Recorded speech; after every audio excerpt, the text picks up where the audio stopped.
Hi, everyone. This is Deanne Hermes, and I'm super excited to be able to bring to you a series of videos on AI, artificial intelligence, your new teaching superpower. So, you may have seen AI in the news. You've probably heard an awful lot about AI. It is definitely out there, and it is growing larger by the day. So, um, so this class is really to help us get a better understanding of what is AI, what is artificial intelligence, particularly generative AI, and some of the new features that AI has developed in the past year. And as we start to make educational decisions based on this new type of intelligence, it's just really important that we have a good understanding of what it is. And so, this course is going to be a two-part learning process. One, to just help us dig in a little bit to what is this new tool? What is it going to look like in the future? What does this look like to our students? What does this look like in the classroom? And just to increase our knowledge. And then number two, to give you just some practical experience using the tool, and also to let you know all the different educational tools out there that are AI based, because they really will change your workload if you know what tools are out there and how to use them. So let's get started. All right, so today what we're going to do is we're going to talk about what is generative AI. We're going to talk a little bit about the pros and the cons of AI, and then we're going to dive into ChatGPT, the AI, the generative AI that's kind of started it all. So, before we begin, what I would like for you to do, if you're taking this course for clock hours, if you would please pause the video and go out to your Google Drive and open up a brand new Google Doc and title that AI Teaching Superpower. And that is going to be a document that we will use throughout this whole entire course. And so as we go through, I'm going to give you some assignments, and you'll just keep track of all of those assignments on that document. And then at the end of the course, you'll turn that in.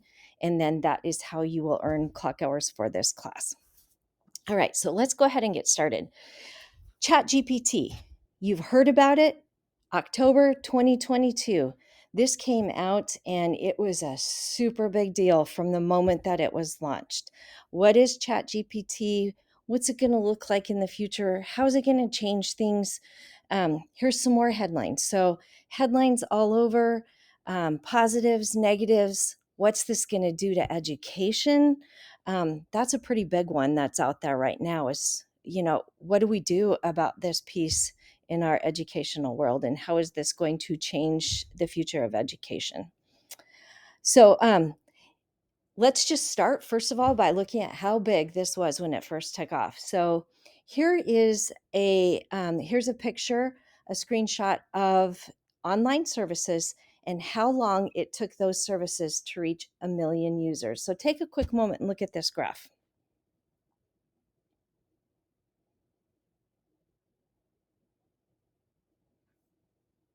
All right, and when you compare when Netflix was released to what it looked like when ChatGPT was released, wow, it's a big deal.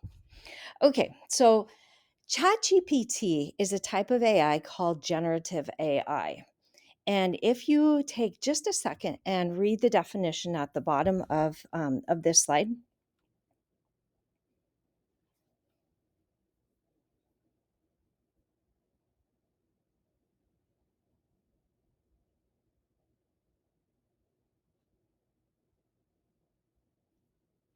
Okay, so in a nutshell, and we're going to dig into this more as we go along through this course, we're going to learn bits and pieces more and more about these different pieces. But essentially, what this generative AI did is it has trained AI to use speech and language in a way to interact with humans in a way that is almost human like. And so you will notice when you start using these tools that the responses is almost conversational. And that happened because of a lot of work from these companies who dug deep into teaching the AI how to go out there onto the web and how to just gain massive amounts of information and be able to assimilate that. And I was reading somewhere, and I think this really helped me to get an understanding of what that conversational piece was. I was reading somewhere that when these AI machines, I call them machines, tools, systems is really what they are. When these systems are trained, they have been using social media. So they've gone in and they comb through Facebook, they comb through Twitter, they comb through um, pretty much anything out there. And so they're starting to see how human beings respond and react in that emotional base. And so I think that that is the piece that has really changed the world of AI and made these systems to be a little bit more human-like in their interactions. So here's a slide that that just talks about what AI is and what AI is not. And I got some of this information from a site called Teach AI.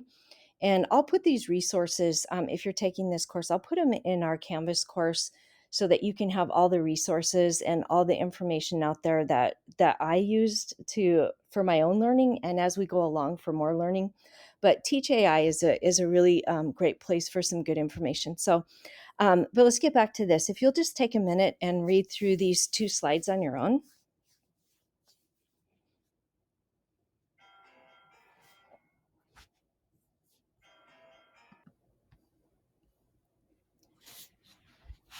So, as you look at what AI is, you probably notice some things that have been around for a long time because we have had AI um, out there for many years.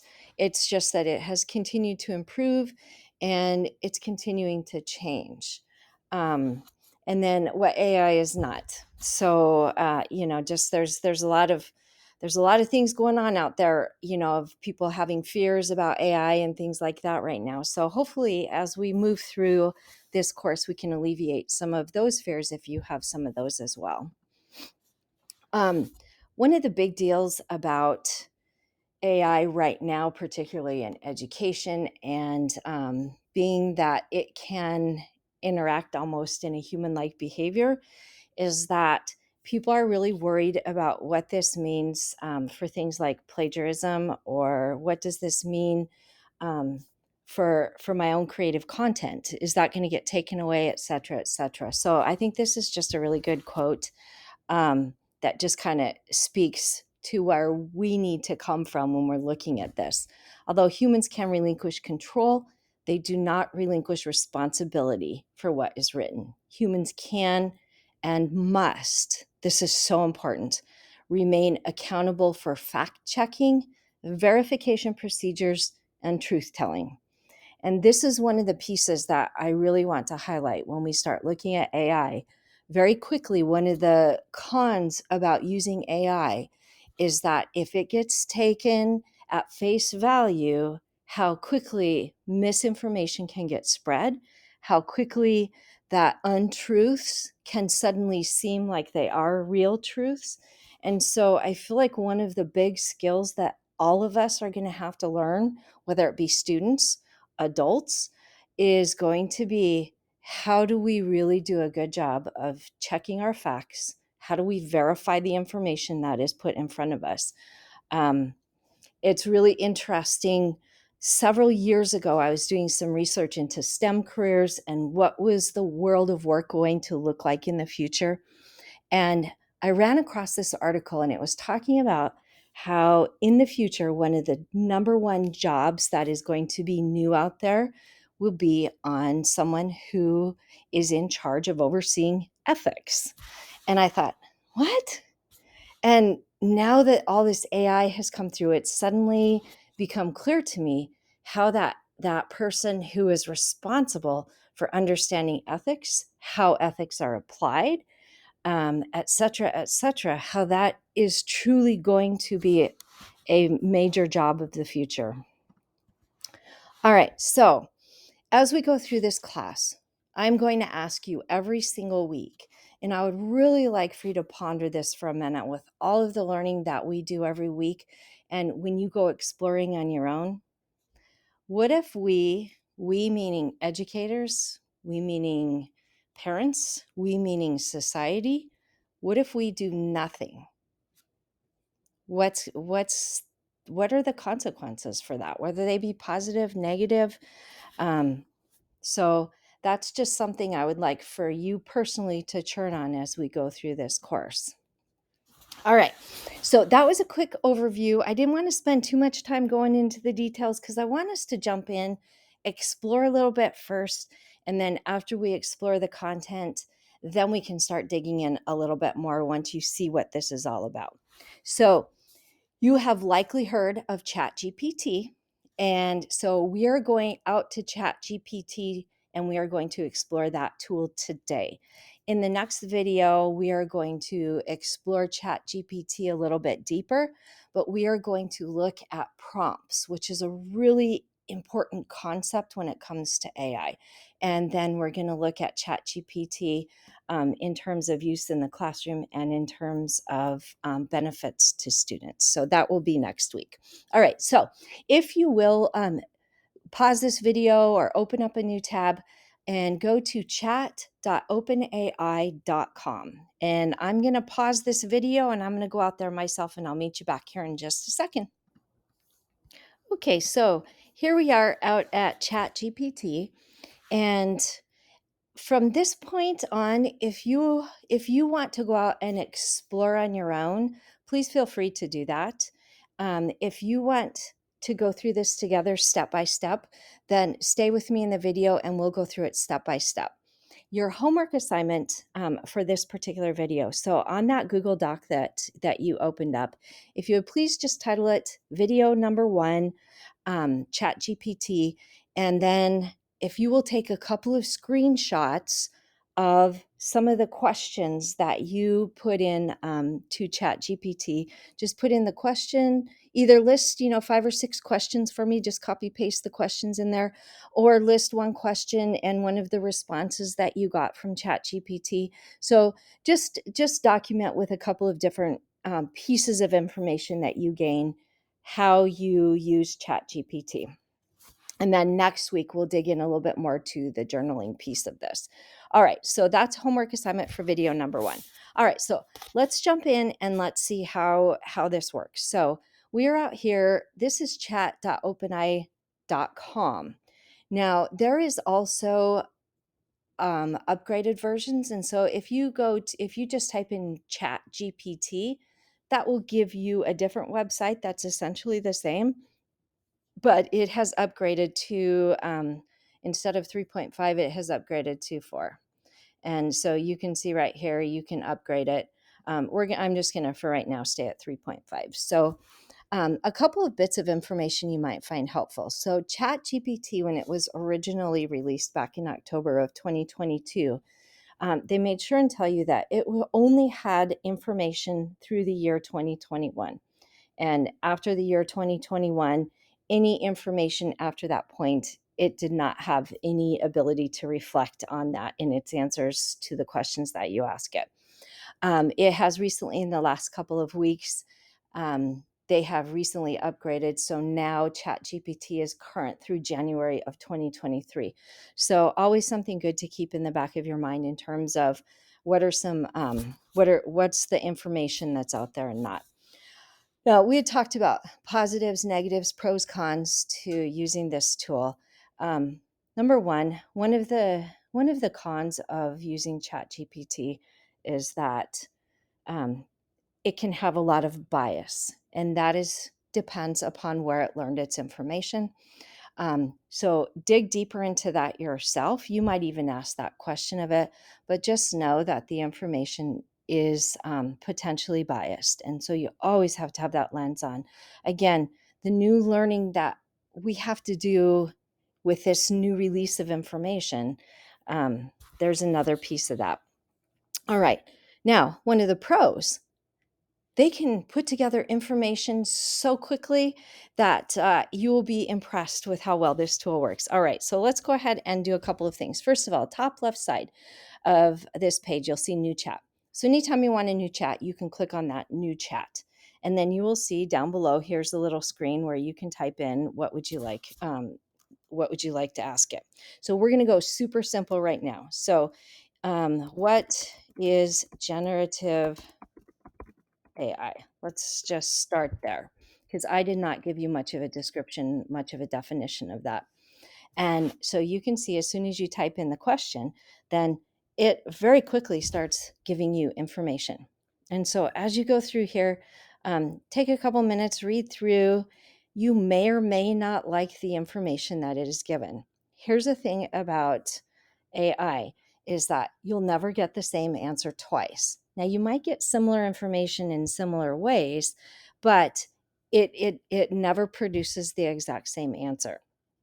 I want to share with you a couple of tools down here at the bottom. You're going to see, first of all, this little clipboard. So if you just click on it, it copies what it just wrote for you, and then you can paste it anywhere. Control C, Control V, click this, it copies it for you. Do you like this response? Do you not like this response? And if you click refresh, let me show you very quickly. So here you have this, and maybe you're like, not quite what I was looking for. Click on that refresh button, and it just retypes it for you. And so now it comes up with maybe a similar answer, maybe a different answer, maybe in a different format. Notice that before it had a list of different pieces. Now it doesn't have that list anymore. So now it has more of a paragraph form. And now it wants to know, did you like that better or worse or about the same? So you can rate it so that it helps itself learn. Crazy, huh? Okay. And then you can answer different questions here. Now, leaving this same information up here, I'm going to start typing something else in. And this is important to note. When you're in the middle of a conversation, it will continue to refer back to whatever information it's already given to you. So you don't have to assume it doesn't know it, assume it does know it. And then when you go to a new chat, that's when this information goes away. And you'll notice on the left-hand column, by the way, that you can go back to some of the other things that you have looked for in the past. So you don't lose it. Okay, so let's go ahead and now, let's see, rewrite this for my 85-year-old grandmother. And then, sure, it's going to take care of that for you. So now it's going to rewrite it. And notice that it assumes that you're going to need something that's a little simpler. And so now it makes it a little bit simpler for you. Let me tell you a couple of different things you can do here. I think it's still working at reading levels, but you certainly could say rewrite this for a second grade reading level, rewrite this for a college level. And it does have that flexibility. It's not super great, but it does try. So those are some great ways that you can adjust what it was that you were looking for. Okay, let's try something else. And then I'm going to kind of set you free to go explore on your own. So let's see. How can I use AI to teach about triangles to third graders?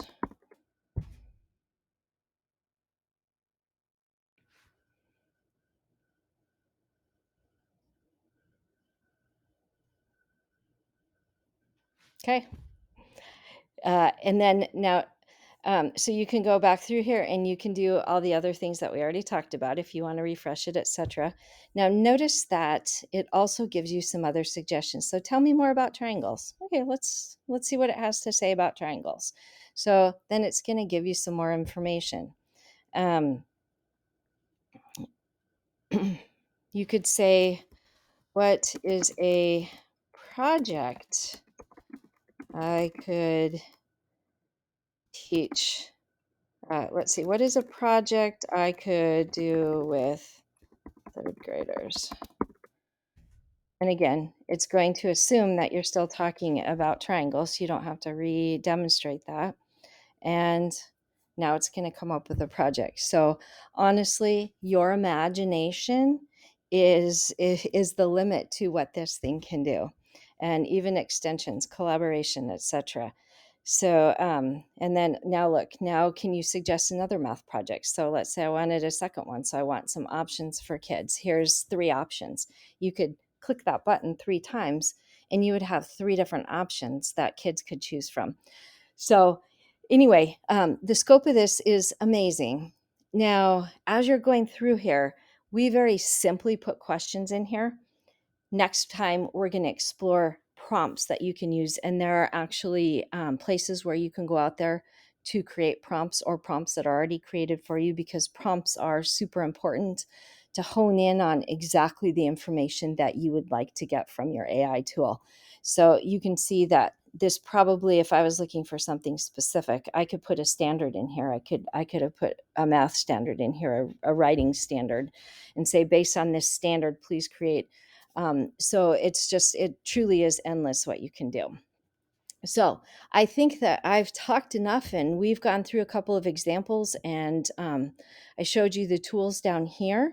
So what I would like for you to do right now is go and explore ChatGPT. So between now and the next video, just try this for on a personal level, try this on a education level, try this, maybe when you normally would go out to Google to ask a question, come here and ask that question instead and see what happens, just so that you start to see what are its limits, what are its capabilities, what are its functions. Because I think that, again, it's really important when we're going to be making educational decisions about these tools in the future.